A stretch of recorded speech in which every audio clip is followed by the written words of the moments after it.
Greetings, all you villains out there. I am the ever sleepy Duuz-Diz-Din, coming at you with another My Hero Academia chapter review. This time it's chapter 229, titled One Bad Day. That's all it takes, isn't it?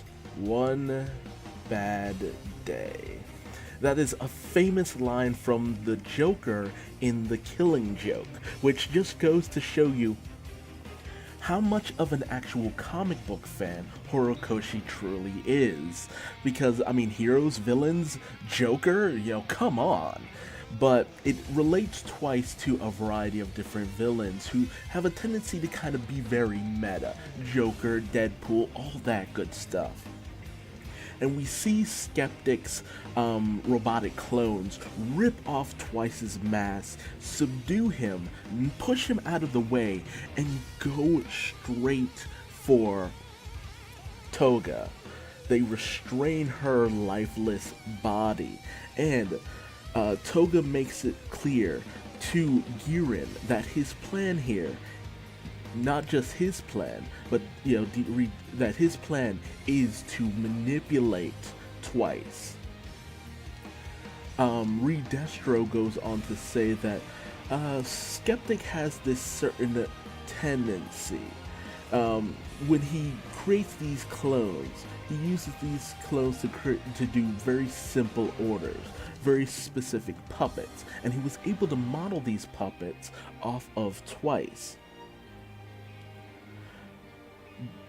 Skeptic then goes on to say that he read up on Twice's profile in Girin's database. It's because of Girin that they know so much about Twice and what they need to do to bring him to heel under their control.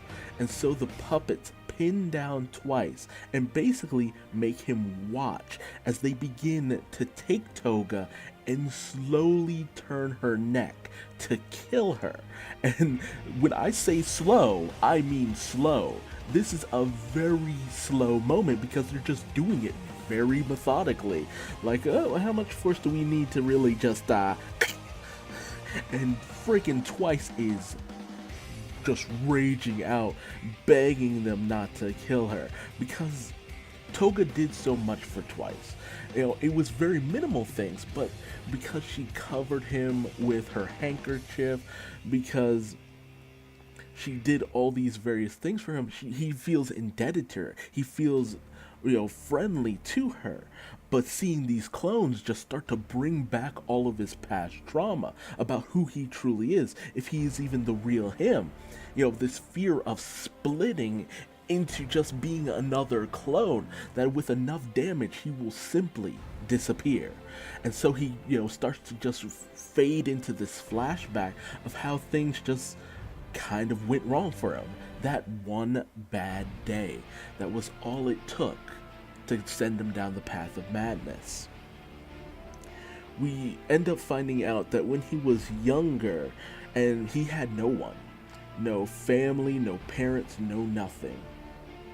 And apparently, while he was riding his motorcycle, he accidentally ran into a guy who had pretty much just ran right in front of him on the street and ended up breaking the guy's arm.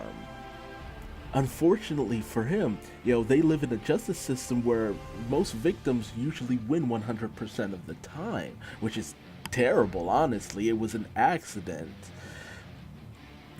but unfortunately, the guy that he ran across, at first it seemed like the person he was talking to said, hey, well, this probably won't really affect your life that much. I mean, this kind of incident, you might just have to pay his insurance and medical bills. Yeah, that'll be a bit tough, but you could probably just start back over from that.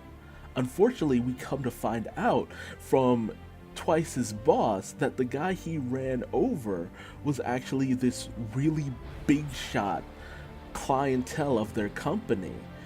And apparently when he showed up, he saw Twice and immediately said that they would said that he would reconsider doing business with their company, losing them a lot of money because of that. So the boss, who had actually been, housing Twice, giving him food, all that good stuff, decided, no, you're out. You're out of here. That one accident ended up destroying Twice's life. You know, Twice had parents died when he was in middle school, caught in the crossfire of a villain act apparently, which really makes you wonder, hey, what about the children who end up going down the darker path through foster care? Hell, that's even a topic in today's society, of just kids who are put in foster care who just end up being just a useless aspect of the system that nobody really seems to care about, who actually put effort and time into making sure that they grow up to be the best that they can be. Some kids like this just end up being forgotten, and when they actually grow up, they have nothing and no one to actually look out for them in any way, shape, or form. At that point, Twice was truly alone, and he basically just started living on the streets. And at first, all he wanted was just someone to talk to. So he just made clones, so he'd at least have that. So he just wouldn't be alone. So he just wouldn't feel like he was just born with bad luck. But then, Twice decided, I'll just keep making clones. More and more. And, when times got tough, he would lean on himself. And after a while, he just decided he'd steal. He'd make a gang of himself, a gang he could trust because they were all him, and they'd just start going around stealing, getting whatever they want, taking whatever they want. Life had dealt him a bad hand, so he just decided, you know what, I'm just gonna go in and take what I feel I deserve. Only for it to be one of his biggest regrets. The incident happened where all the various clones destroyed each other, leaving Twice in this broken mental state where he wasn't even sure if he was the true Twice anymore. And with that, he ended up seeing Giran, who he just talked things over with. This is why Giran is such a good friend to Twice, because it was Giran who supported Twice for the most part, who took him in, showed him the path that he needed to go for the most part. And he told the story to Giran in order to just help, to just put it out there, to have someone to really just converse with for the most part. And he told Twice, Giran told Twice, you need people you can trust, people who can truly support you, allies. There's this group forming, and I feel like they could use a guy like you. They're a group who are just like you. Cut back to present day, where Twice is just trying his best to fight back and save Toga, because it's a person he can trust, someone he can rely on, someone who for the most part believes in him to at least a certain degree. But Skeptic isn't having any of this. He's like, oh, their bonds were a little bit stronger than I thought. He's fighting back. Can't have that. Hit him. And they start just beating on Twice, just pummeling him, which is starting to trigger Twice's fears of taking enough damage and disappearing. But then Skeptic goes and does it. He has the robotic clones break Twice's arms, just shatter them. And he's just like, hey, Skeptic says, your legs are next if you don't settle down. Your struggle is fruitless. But then Skeptic notices that Toga is starting to wake up. So it's just like, now we gotta put more force into it. We want it to be a clean break. But for Twice, he's in pain. He's in excruciating pain. More pain than a clone could really deal with. And he realizes he's still there. He realizes that even after a whole situation with Gigantomachia, where he tried not to take any grave injuries, he was still okay. Even after all of that, He'd been so careful, but here he's still okay. He realizes that for the longest time he's been making bad choices. He's been going down the bad path. But he realizes now, if he could have just killed himself. He could have figured it out immediately.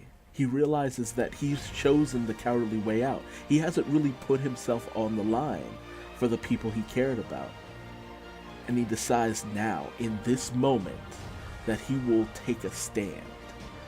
He will do what needs to be done, free of the fear that he will simply disappear, that he is not himself, free of the fear of failure.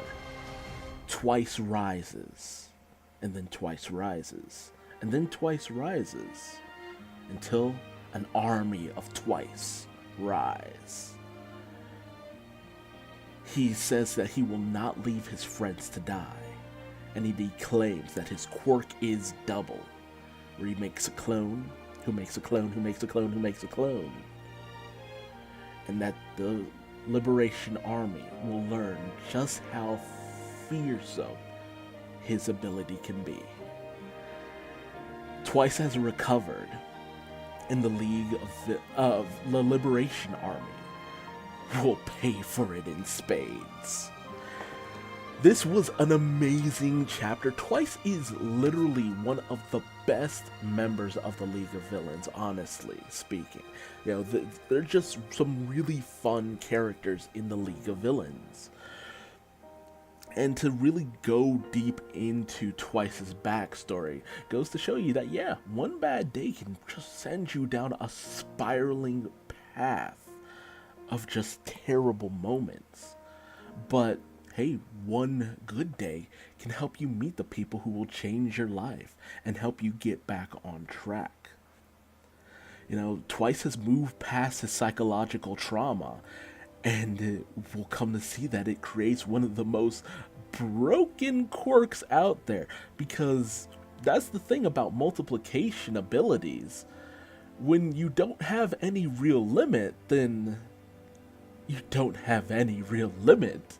You are an army in and of yourself, and unless your opponent can destroy armies of people en masse, there's no stopping someone like Twice. Hell, that was, if you've ever seen Teen Titans with Billy Numerous, he was unstoppable. If you know about Jamie Madrox, the Multiple Man, the only downside to his clones are that they can gain a personality of their own.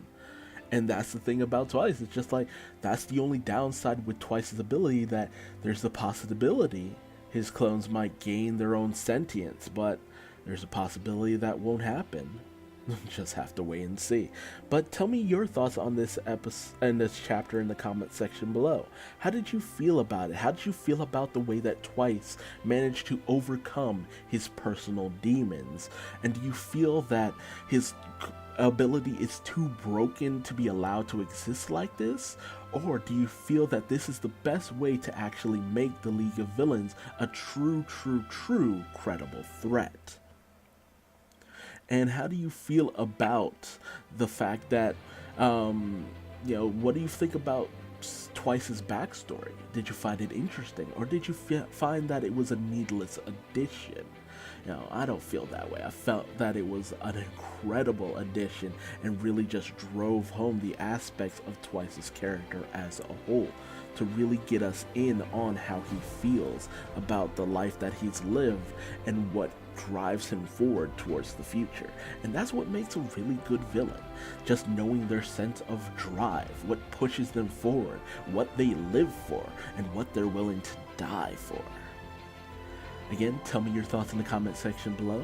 If you liked this video, feel free to leave me a like. If you didn't, feel free to leave me a dislike and tell me what I did wrong in the comment section below, so I might better myself for future videos. And how about subscribing and hitting the bell icon? That way you don't miss out on my next chapter review of My Hero Academia. And if you want to find me on social media, just Google Duuz-Diz-Din. I am everywhere, for better or for worse.